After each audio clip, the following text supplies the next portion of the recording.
안녕하세요. 양심 팔아 엿바꿔 먹은 제 신호 이야기를 해볼까 합니다. 남편도 반 포기했던 신우인데 결국 제가 처치하게 되었네요. 신우는 제 남편의 여동생이고요. 첫 번째 결혼을 실패하고 현재 재혼한 상태입니다. 다행히 초혼 때는 아이가 없었고 두 번째 남편과 아이가 생겨 아들 하나 키우고 있는데 남편이랑 사이가 또 안 좋은지 이혼 얘기 오간다고 하더군요.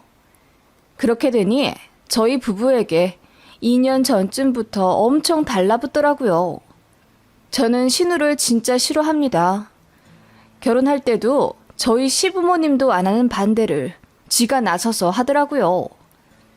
결혼 전 인사드리러 갔을 때 분명 신우는 안 온다고 했었는데 갑자기 찾아와서 시부모님이랑 남편도 당황했었어요. 그렇게 한 자리 차지하고 앉아서는 자기가 뭐라도 되는 양 거만한 말투로 언니, 우리 오빠보다 학벌 좋다면서요? 그러면 남자 기 죽여서 안 돼요. 우리 오빠 기 안 죽이고 하늘같이 떠받들어줄 자신 있어요? 라고 하더군요. 자신 없으면 결혼하지 말라고 덧붙이고요. 시아버지랑 어머님이 얼굴이 새빨개져서는 호통치며 내쫓으려 하시는데도 안 나가고 버티더군요. 저 역시 너무 당황해서 눈물까지 나왔었습니다. 그러자 시어머니가 신우 등짝을 세게 내리치며 아예 내쫓아 버렸어요. 시부모님이 저에게 제가 농담하는 거다 라고 해명하며 거듭 사과하시는 바람에 그냥 넘어가긴 했습니다. 신우는 집안에서 헛소리 하는 걸로 유명했던지 아버님 어머님이 그럴 거면 상견례에도 나오지 말라고 하셨나 봐요.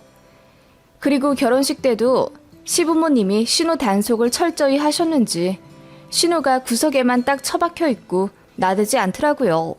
나중에 알았지만 결혼식 때 사고 안 치는 조건으로 남편이 신우에게 30만 원 주기로 했었다고 하더군요. 그거 알고 제가 사기 결혼이라고 남편한테 소리 질렀어요. 이런 신우인 줄 알았으면 결혼 안 했을 거라고 했는데 농담 반 진담 반입니다. 남편 말로는 학창시절 때부터 쌈딱으로 유명했고 성격이 하도 지랄 맞아 친구도 없다고 했는데 성인 되고 나서는 좀 얌전해졌다고 했어요. 얌전해지기는 개뿔, 그냥 떨어져 사니까 그랬던 거죠. 저희 결혼한다고 몇 번 마주치니 시비 걸 사람이 필요했는지 저를 타겟으로 잡은 것 같았습니다. 아니면 그냥 시짜짓을 하고 싶은 건지도요. 가족 중에 또라이 하나는 꼭 있다고 하던데 제 시부모님이랑 남편은 정말 젠틀하고 어떻게 보면 소극적으로 보일 만큼 조용조용하고 순합니다.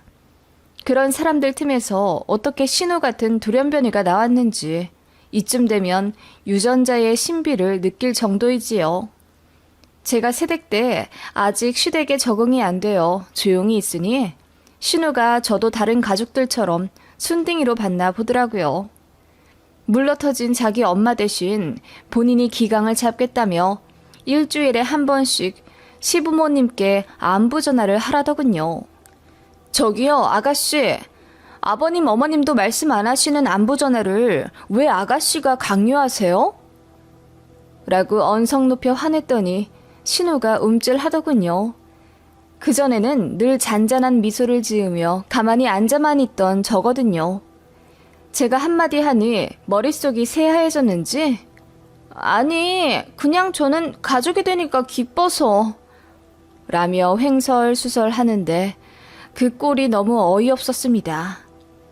초장에 저도 성격 보여주니 신우가 조금 조심하긴 했는데 명절에 마주칠 때마다 어떻게든 시짜짓 하려고 하더군요. 다 같이 밥 먹고 제가 설거지 하려고 하는데 남편이 웃으며 자기가 하겠다고 고무장갑을 뺏어갔어요. 그걸 어머님도 흐뭇하게 웃으며 보시곤 그래, 요즘은 남자도 당연히 해야지. 우리 아들 솜씨 좀 보자. 라고 하시는데 저 멀리서 신우가 달려오더니 고무장갑을 확 뺏으며 이걸 왜 오빠가 해? 오빠 설거지 잘 못하잖아.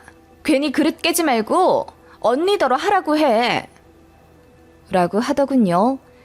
그래서 저도 어이가 없어서 저도 그릇 잘 깨먹어요. 그럼 아가씨가 하면 좋겠네요. 저는 어머님 오랜만에 만나서 이야기 좀 할게요. 라고 하며 고무장갑을 들이밀었더니 당황해 하더군요. 그대로 저는 시어머니랑 남편 사이에서 팔짱 끼고 나왔습니다. 부엌에서 신우가 신경질적으로 설거지하는 소리가 들리더군요. 정말 꼬셨습니다. 그런 식으로 얄미운 신우를 쳐냈더니 제 눈치는 보긴 하는데 신우도 저를 보는 눈이 곱진 않더군요. 그렇게 그냥 명절에만 가끔 만나며 연락도 전혀 하지 않고 대면대면했던 사이입니다. 그러다가 신우가 두 번째 결혼을 하게 되면서 저희 신혼집 근처 도시로 이사 오게 되었어요. 19평짜리 빌라였습니다. 신우가 먼저 자기 집들이 할 테니 놀러 오라고 하더군요. 그래서 휴지랑 방향제 20만 원 넣은 봉투를 들고 갔더니 신우가 반겨주더군요. 점심으로 짜장면이랑 탕수육 얻어먹었습니다. 신우가 저희 온다고 딱히 음식을 해놓고 그러지도 않더라고요. 신우가 저희 아이한테 먼저 짜장면 먹지 않을 거냐고 물어보더군요. 애는 당연히 짜장면 좋아하지요. 그래서 좋다고 했더니 탕수육 소자도 하나 안 추가하고 짜장면만 머릿수대로 주문하더군요. 그거 보고 역시 신우가 신우짓 한다 생각했습니다. 제 남편 귀가 뜨거워지며 자기가 다른 거 더 살 테니 시켜 먹자고 했더니 신우가 웃으면서 그럼 팔보채 추가하겠다며 중국집에 전화 다시 걸더군요. 그리고 저더러 왜 방향제를 사왔냐고 타박을 주더라고요. 임산부한테 인조적인 향기는 좋지 않은 거 모르냐고 하길래 제가 아가씨 임신하셨어요? 라고 물으니 딱 보면 모르냐 합니다. 임신 10주 차라고요. 제가 점쟁이도 아니고 임신 초기 여자를 어떻게 합니까? 아무튼 축하할 일은 맞기에 몸 관리 잘하라고 덕담해줬죠. 그랬더니 봉투를 하나 더 달래요. 이건 저희 이사 축하금이고 임신 축하금도 따로 주셔야죠. 너무도 뻔뻔한 그 말에 제 남편이 말도 안 되는 소리 자꾸 할 거면 이제 다시는 안 본다고 매섭게 쳐냈더니 신우가 입을 삐죽이더군요. 기분이 나빠진 신우가 자기 집을 자랑하면서 오빠네 집은 전세지? 우리는 자가로 시작해. 솔직히 전세 살면 언제 쫓겨날지도 모르고 내 집인데 꾸미지도 못하고 답답하잖아. 아파트면 뭐해? 나는 빌라라도 맘 편하게 내 집 있는 게 훨씬 좋아. 집값도 오를 거고. 라고 하더군요. 그래서 제가 네, 집값 많이 올라서 돈 많이 버셨으면 좋겠네요. 라고 했더니 어깨 올라간 게 보이더군요. 그렇게 식사 시간 내내 전세는 이래서 안 된다. 무조건 매매여야 한다. 소리를 귀에 딱지가 않도록 하더군요. 남편이 신경질 내며 그만하라고 하는데도 신우는 자기 인생 첫 집이라 들떴는지 계속 집자랑만 했어요. 너무 꼴보기 싫더라고요. 집들이 다녀온 이후 신우가 저희 집에도 오고 싶다고 하길래 초대했습니다. 똑같이 짜장면만 한 그릇 시켜줄까 하다가 뱃속에 아이도 있고 똑같이 치사한 사람 되기 싫어서 그냥 갈비찜도 하고 닭도리탕, 김밥도 말아 잘 대우해줬어요. 그랬으면 고마운 줄이나 알지. 남은 음식 싸달라고 식당에서 직원 부리듯 하더군요. 그리고 냉장고 아무렇게나 열어보더니 언니, 저 샤인머스켓도 싸주세요. 그리고 이건 매실청이죠? 잘됐다. 엄마 거 다 먹었는데 이거 좀 덜어주실래요? 라며 뻔뻔스레 요구하더라고요. 그래서 제가 샤인머스켓은 내일 애들 친구 초대해서 대접해야 하고 매실청은 친정엄마가 주신 건데 나도 모자라다고 딱 잘라 쳐냈습니다. 그랬더니 삐진 티 팍팍 내더군요. 임산부인데 안 챙겨준다 이거죠. 챙겨주고 싶어도 저런 인성 가진 사람한테 누가 잘해주고 싶나요? 저 사람 잘 챙기는 편인데 신우는 정말 정내미가 뚝뚝 떨어집니다. 여튼 그런 히스토리를 가진 신우였고 다신 제 집에 초대하고 싶지도 않았어요. 그런데 임신하고 나서 외롭다는 이유로 자꾸 저희 집에 놀러 오려고 하더라고요. 제가 맞벌이라 집에 없는데도 비번 알려달라며 혼자 있겠다고까지 했어요. 그래서 아이 있는 집이라 비번 유출되면 안 된다고 거절했더니 자기가 남이냐고 하더군요. 그렇게 몇 번 거절했으면 알아들어야지 정말 주말마다 오고 싶어 하더라고요. 그래서 신우 임신 기간 동안 저희 집에 3번 초대했습니다. 신우는 지 오빠 꼬셔서 카드 쓰게 만들어 맛있는 거 다 배달시켜 먹고 갔죠. 그런 신우가 한 번씩 집에 왔다 가면 저는 너무 짜증이 나서 남편을 잡을 수밖에 없었어요. 남편도 미안해하며 면목 없어 보이는 게 느껴지니 솔직히 더 바가지 긁기도 뭐하더라고요. 그렇게 신우는 아이를 낳았고 아이 낳았다는 이유로 저희에게 출산 축하금 100만 원을 달라고 뻔뻔스레 요구하더군요. 제가 우리도 돈 없어서 그렇게는 못 준다고 했더니 그럼 70만 원이라도 달라더군요. 자기가 받은 유모차가 그 가격이라면서요. 그래서 제가 더 깎아 50만 원 줬습니다. 만약 신우가 먼저 달라고 염치 없이 굴지만 않았다면, 그리고 착한 신우였다면 남편이 주지 말라고 해도 제가 100만 원 줬을 겁니다. 여튼 신우는 애 낳고 난 이후부터 저희에게 뭐 맡겨둔 것처럼 옷 사달라, 유아용품 사달라 문자로 링크를 보내기 시작하더군요. 안 사줬습니다. 그냥 100일 때 10만 원, 돌 때 금 한돈 딱 해주고 더 안 해줬어요. 신우도 저희 애한테 해준 거 거의 없거든요. 제가 선을 그었더니 그 이후로는 신우도 잠잠하다가 이제 남편이랑 사이가 안 좋아지면서 다시 저와 남편에게 연락하고 만나려 하기 시작했어요. 그때 마침 저희는 전세 계약이 끝나서 다른 집으로 이사를 가게 되었습니다. 매매할 형편은 되지 않아서 빚 없이 전세로 조금 더 살다가 돈 더 모이면 매매를 하려는 계획이에요.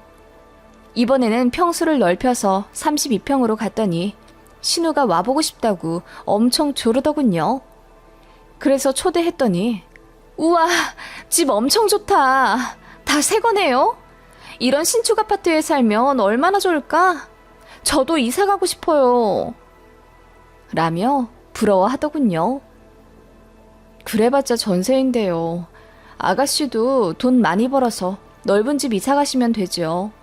그리고 무엇보다 아가씨네 집은 작아잖아요. 작으면 뭐해요. 19평이라 너무 좁은걸요. 저희 아이가 어려서 당장 지금 넓은 집이 필요한데 어느 세월에 이사 가요. 신우는 그렇게 이야기하며 애가 넓은 집 오니까 신나서 뛰어다니는 것 좀 보라며 웃더라고요. 저는 그저 아랫집에 미안해서 자제시키기 바빴는데 신우는 그저 지 새끼 뛰는 게 이쁘기만 한지 말리지도 않더군요. 그러면서 자기가 요즘 남편이랑 사이가 안 좋아서 따로 살고 싶네 어쩌네 하소연을 하더라고요. 얘기를 들어보니 신우가 바가지를 하도 긁어서 사이가 안 좋아진 것 같더라고요. 전 남편이랑도 그래서 헤어졌는데 그 버릇 걔 못 주고 재혼해서도 그러고 있으니 잘 되겠나요? 그러다가 신우가 언니, 저 가끔 부부싸움하면 애 데리고 오빠네 집 와도 되죠? 남들은 부부싸움하면 친정 간다는데 우리 본가는 너무 멀잖아요.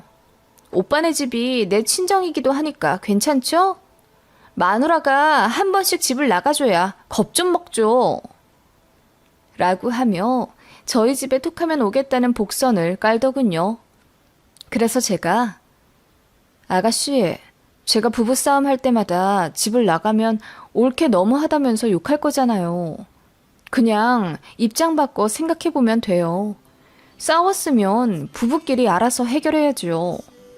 전 애 아빠랑 싸워도 친정 가기는커녕 전화 한 번 안 했어요. 라고 했더니 신우가 민망한 듯 얼굴이 붉어지더군요. 그렇게 그날은 그냥 갔는데 몇 주 뒤 저희 집 근처에 볼 일이 있다며 또 애를 데리고 왔어요. 그날따라 신우 분위기가 심상치 않았죠. 얘기 들어보니 남편이랑 심하게 싸웠다더군요. 이혼 얘기가 나왔다면서 울기까지 하길래 좀 달래주었습니다. 그랬더니 저에게 기대고 싶어졌는지 언니, 저 여기 며칠만 머무르면 안 돼요? 보니까 조카가 우리 애기랑 잘 놀아주던데 라고 하더군요. 제가 기겁해서 그건 곤란해요. 저도 계속 출퇴근하고 있고 또 우리 애도 현석이랑 몇 번 안 봐서 그러지 오래 붙어있으면 스트레스 받고 싸우는 것 같더라고요. 라고 좋게 거절했습니다. 그랬더니 신우가 더 강도 높게 조르면서 언니가 일하니까 제가 집에 있으면 되죠. 제가 우리 조카 등하원 시켜줄게요. 그럼 어때요? 집도 넓고 방도 3칸이나 있잖아요. 방 하나는 아예 창고로 쓰던데 그 방 비우고 우리 들어오면 안 돼요? 라며 제 팔을 애절하게 붙잡고 부탁하더군요. 그러면서 자기 애 좀 봐라. 넓은 집에 있어서 이렇게 좋아한다. 애는 넓은 집에 살아야 한다. 자기도 숨통 좀 트고 싶다. 남편이랑 사이 좋아지면 다시 들어가겠다. 어쩌고 저쩌고 하면서 저를 설득하기 시작했어요. 그 얘기 듣고 있으려니 머리가 아파지더군요. 안 된다고 해도 자꾸 조르는 게 정말 답이 없었습니다. 욕을 하며 소리를 지를까 하다가 그럼 영영 돌이킬 수 없을 것 같아 어떻게 거절해야 하나 고민하다가 빙글에 웃음이 절로 나왔습니다. 아가씨, 정말 우리 집이 좋아요? 넓어서 살기 좋겠어요? 네, 제발 살게 해주세요. 제일 구석에 있는 작은 방이요. 그러면 이혼을 하고 오세요. 아예 같이 살아요. 네? 언니, 그게 무슨 말이에요? 이번에는 제가 신우 팔을 붙잡고 애절하게 말하기 시작했죠. 남편이랑 잘 안 맞는다면서요. 차라리 애 어릴 때 이혼해요. 그리고 지금 집 공동 명의로 되어 있죠? 이혼하고 어떻게든 아가씨 명의로 돌려오세요. 그러면 제가 그 집 전세로 돌릴게요. 그 돈으로 우리 생활비하고 같이 쓰면 되겠네요. 네? 아니 언니. 아니다. 아예 그 집 담보로 대출을 더 받아서 더 큰 집으로 이사가죠. 아예 40평대로 가는 건 어때요? 그렇게 하면 현석이도 더 뛰어다닐 곳 있고 좋겠네요. 제가 광인의 눈빛으로 이야기하자 신우가 뒷걸음질 하는 게 느껴지더군요. 언니, 그렇게까지는... 신우가 난감해 하더니 이혼은 그냥 하는 말이고 하루빨리 남편이랑 푸는 게 낫겠다며 서둘러 애 챙겨 나가더라고요. 제가 그 뒤에 대고 외쳤습니다. 언제든지 이혼하고 돌아와요. 대신 집은 가져와야 해요. 꼭이요. 그랬더니 신우가 뒤도 안 돌아보고 애 손잡고 도망가더라고요. 문 닫고 얼마나 깔깔 웃었는지요. 완벽 정리하기 위해 신우에게 집요하게 전화해서 빨리 이혼하라고 했습니다. 그리고 집 명의 이전하는 방법도 보내주었죠. 답장도 안 하더라고요. 제 행동에 기가 막혔겠죠. 그리고 활용점정으로 저희가 돈이 없는데 집 담보로 대출 좀 받아다 줄 수 있냐고 부탁했더니 신우가 기겁을 하면서 자긴 못한다고 이럴 거면 연락하지 말라고 선을 먼저 긋더라고요. 그 이후로는 신우는 시덥잖은 카톡, 문자, 전화 일체 안 하고 저희 집 온다는 소리도 안 하더군요. 너무 속 시원했습니다. 명절에만 시댁에서 가끔 마주치는데 분명 시어머니한테 제욕했을 겁니다. 이혼하라고 부추기고 집문서 가지고 오라고 한 미친 올케라고요. 어머님은 저에게 아무 말씀 안 하세요. 제가 진심으로 그랬을 거라고 생각했으면 제 남편한테 얘기하셨을 텐데 아무 말씀 없으셨다고 하니 아마 제가 생각이 있어서 그랬을 거라고 판단하신 것 같아요. 그리고 어머님이 어떻게든 받아들이시든 상관없습니다. 저는 신우만 퇴치하면 되니까요. 그렇게 눈에는 눈, 이에는 이수법으로 신우와 똑같이 또라이로 굴었더니 사이다 퇴치되었네요. 신우가 언제 또 돌변할지 모르겠습니다. 그때를 대비해 늘 긴장하며 받아칠 준비하고 살아야지요.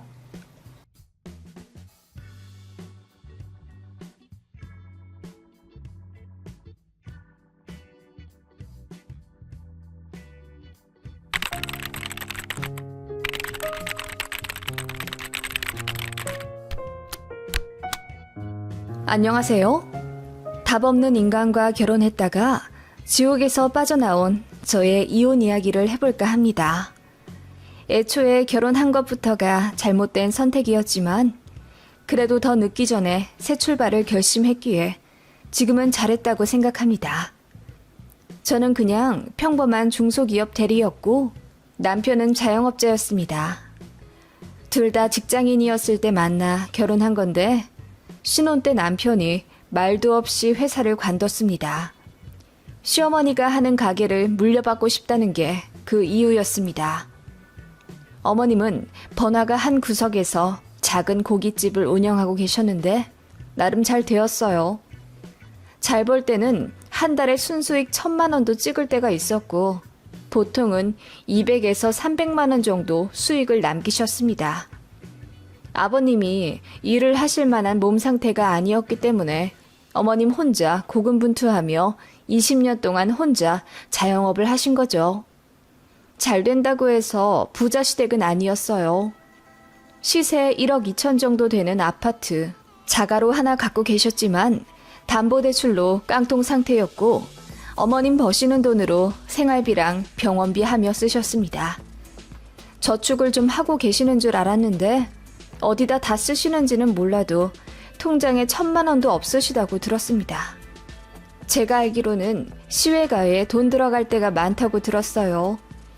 시외 삼촌께서 돈 사고를 많이 치셔서 그거 갚아주시고 남편의 외할아버지가 생전에 노름을 하셔서 친구분들께 빚을 많이 지고 돌아가셨는데 그걸 저희 시어머니가 반절 갚아주셨다고 들었고요.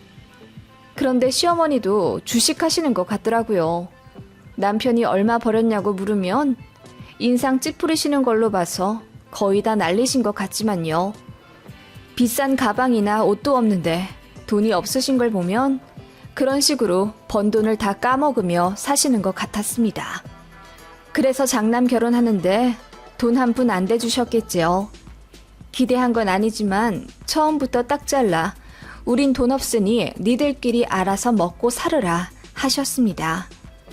저희 친정도 자영업 하시지만 알뜰살뜰 돈 모아 집도 현금도 많이 보유하고 계세요. 자식들한테 나눠주진 못할 망정 패 끼치고 싶지 않다며 정말 열심히 모으셨습니다. 그래서 저 결혼할 때 5천만 원 주신다는 걸 제가 안 받았어요. 시댁에서도 안 받았는데 뭐 하러 받나 싶어서요. 남편도 당시에는 수긍하더니 결혼하고 나서는 저더러 너무 계산적이라고 하더군요.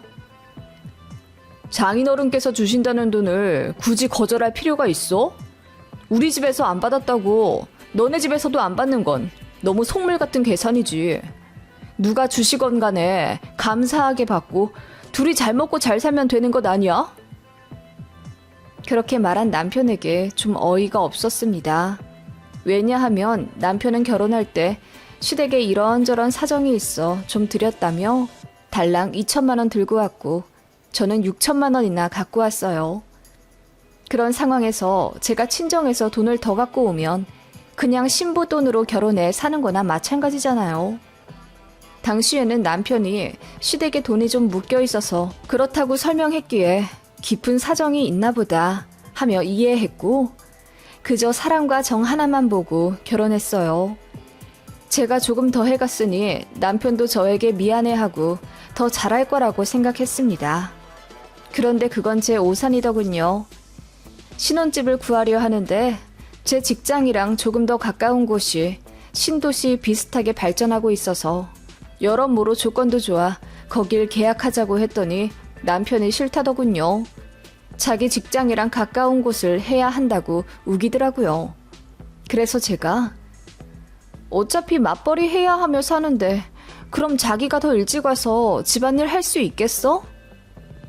라고 물으니 그건 자신 없다는 식으로 말하더군요. 그저 제가 여자아이니 애 낳고 나면 관둘 가능성이 많아 오래 직장을 다녀야 하는 가장에게 맞춰야 한다고 하더군요. 그래서 그건 이직을 할 수도 있고 일단은 전세 계약이니 그럼 공평한 거리로 구해보자고 했습니다. 남편도 알겠다고 했고요.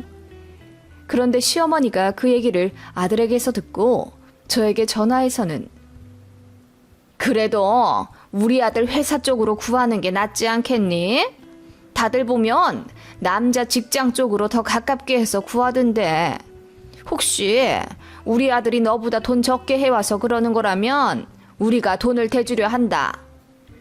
라며 기분 나쁘다는 듯이 얘기를 하시더군요.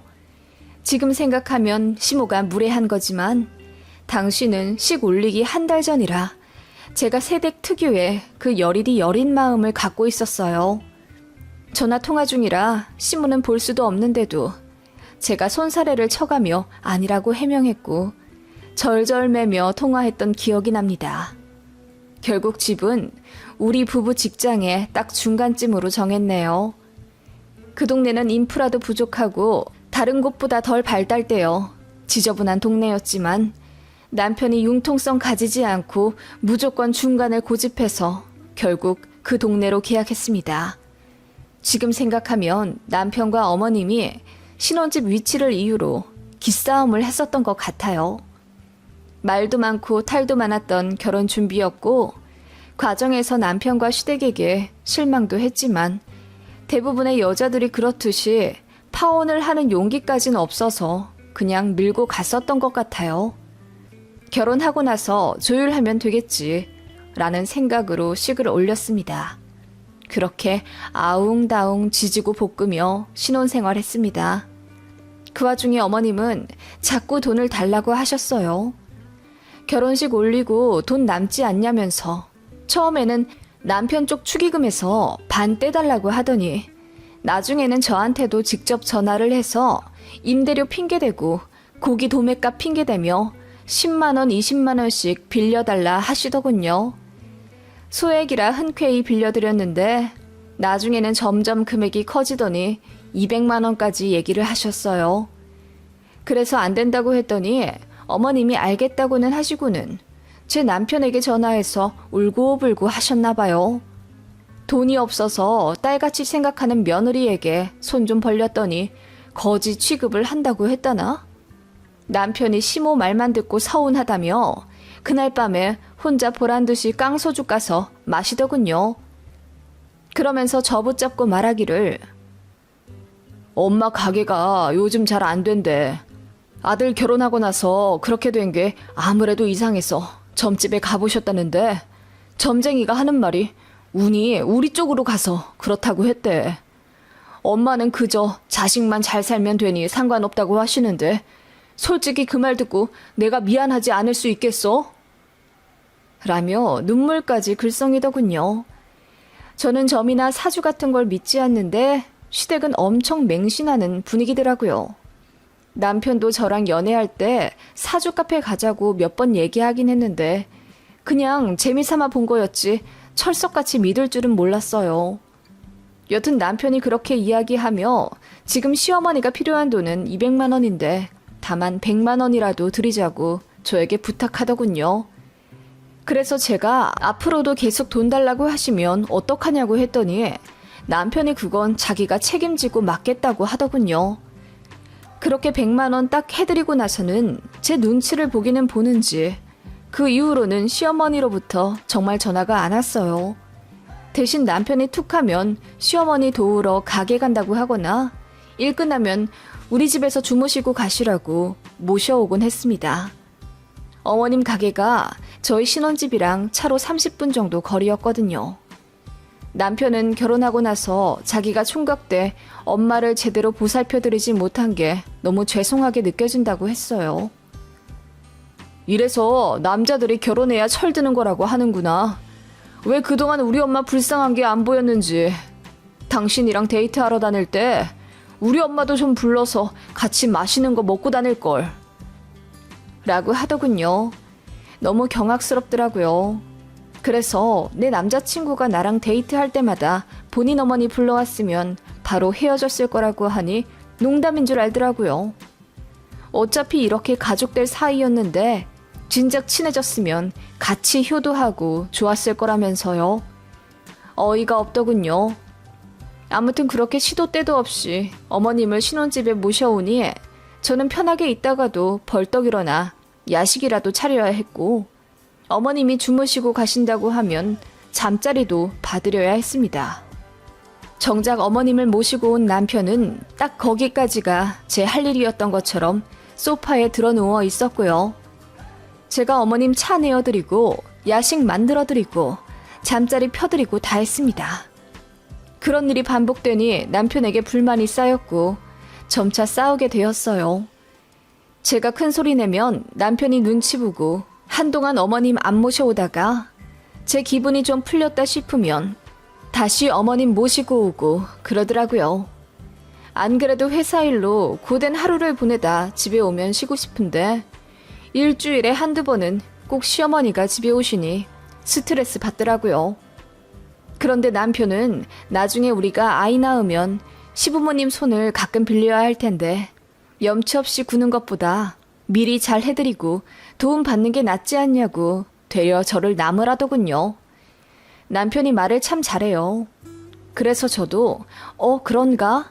하며 넘어간 적이 많고요. 지금 생각하면 가스라이팅 받으며 살았던 것 같기도 하네요.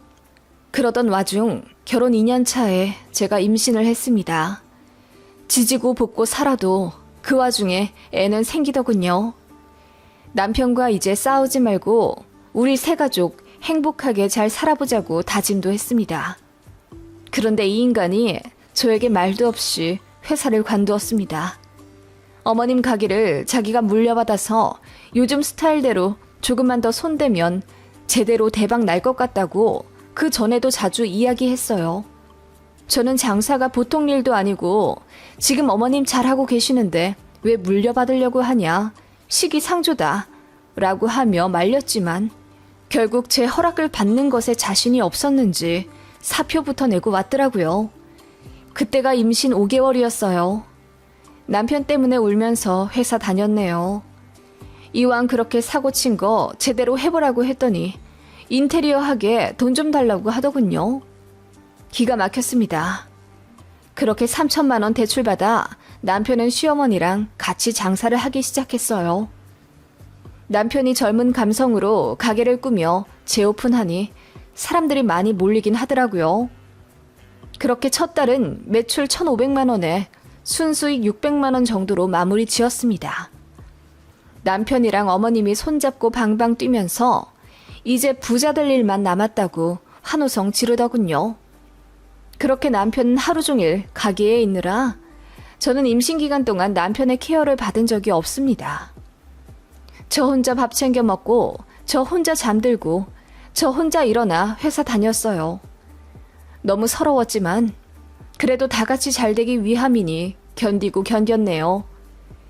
저희 친정 부모님이 저를 많이 안쓰러워하셨고 철없는 사위에게 한 소리 하고 싶었지만 이제 애 아빠도 되는 마당에 긁어 부스럼 만들 일이 뭐가 있을까 싶어서 참으셨다고 해요. 그렇게 장사라도 잘하는 줄 알았는데 이번엔 어머님이 사고를 치셨습니다.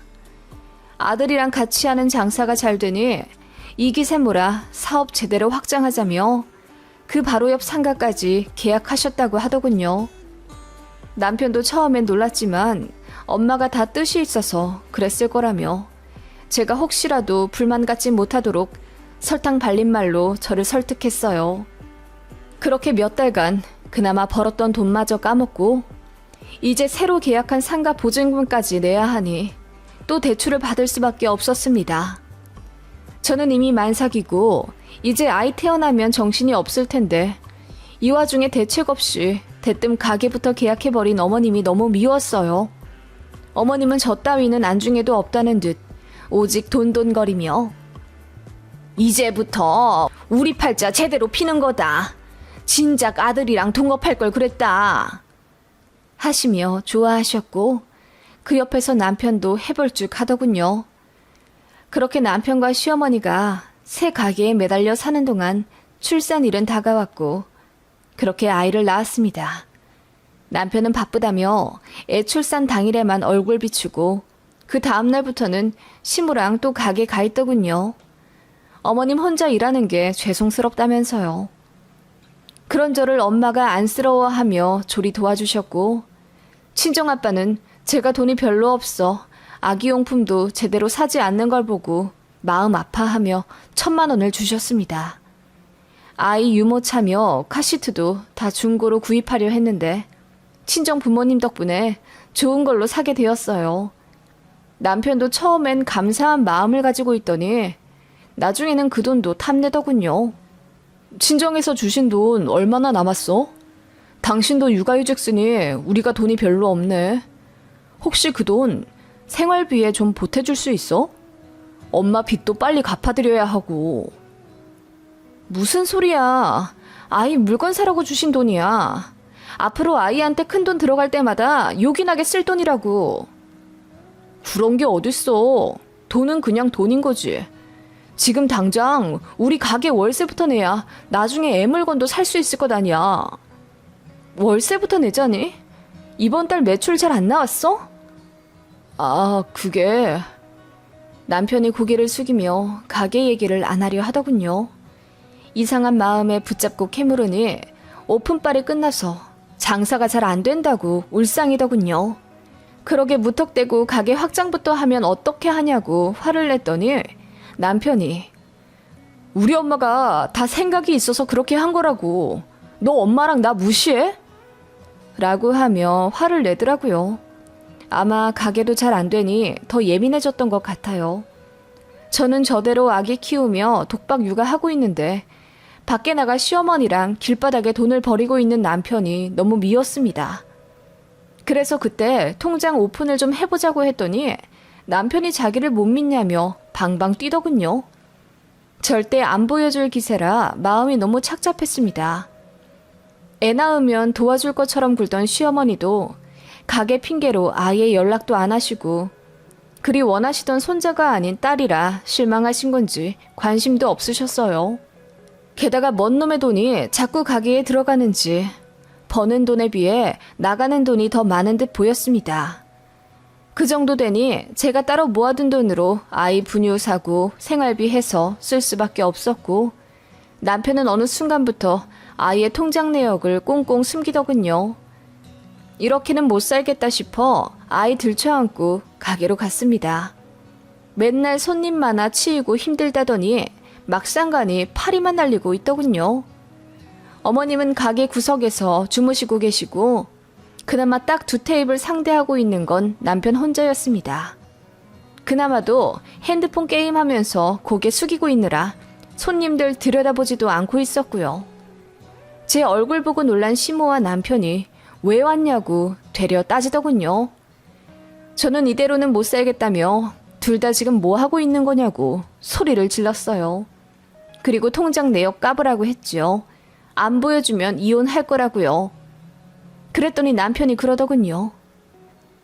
보여주면 이혼은 안 하겠다는 거지? 보고 딴소리 하지 마. 라고 하며 마침내 스마트폰을 열어 현재 통장 내역을 보여주었습니다. 세상에 마이너스 통장에 6천만 원이 찍혀 있더군요. 가게 하면서 빚만 낸 거였습니다.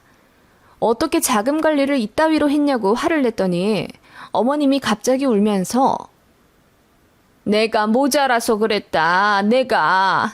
우리 아들은 잘못이 없어. 라고 하시더군요. 얘기 들어보니 또 시외가에 돈 들어갈 일이 있어 제 남편 앞으로 빚을 끌어다 쓴 것 같았어요. 거기다 가게를 무리하게 확장하면서 들어간 돈도 있어서 벌어도 버는 게 아닌 상황이 맞았던 거죠. 그렇게 되니 어머님도 남편도 일할 맛이 떨어져 친절도가 떨어졌고 악평을 받게 되면서 손님도 떨어져 나간 거였어요. 그거 보니 이 집안과 더 엮이면 저까지 지옥의 구렁텅이로 빠져 들어갈 것 같다는 생각이 들었습니다. 남편은 제 심각한 마음도 모르고 장인어른께 돈 좀 달라고 하면 안 되려나? 첫째 낳았을 때 1,000만 원 주셨으니 둘째 낳으면 또 주시겠지? 우리 이럴 거면 자식으로 재테크할까? 라는 저질 농담을 하더군요. 그 말 듣고 나니 천년의 사랑도 식더군요. 저도 잘난 게 없어 잘난 사람 만나지 못할 거라고 생각했습니다. 외모도 못나고 성격도 내성적인 저 같은 사람을 이만큼 아껴준 사람도 없었기에 제 운명이라고 생각했습니다. 왜 아이를 낳고 나서야 제대로 눈을 뜨게 되는지 제 자신이 어리석게 느껴지더군요. 저는 잘나지 않은 사람이지만 이렇게 살 만큼 못난 사람은 아니었습니다. 그걸 그 순간 깨닫게 되더군요. 그래서 이혼하자고 했습니다. 시어머니 있는 앞에서요. 그랬더니 둘 다 눈이 튀어나올 듯 동그랗게 뜨면서 그게 무슨 말이냐고 펄쩍 뛰더군요. 어머님은 더 오버액션하며 다 자기 때문이니 자기가 나가 죽겠다고 뒤로 넘어가셨고, 남편은 그런 어머님 말리느라 눈물바람이었고요. 저는 그대로 이혼하겠다고 돌아섰습니다. 남편이 적반하장으로 나오며 애 딸린 이혼녀로 사는 게 쉬운 줄 아냐고 비아냥대더군요. 그 말 들으니 신기하게 더 힘이 나더라고요.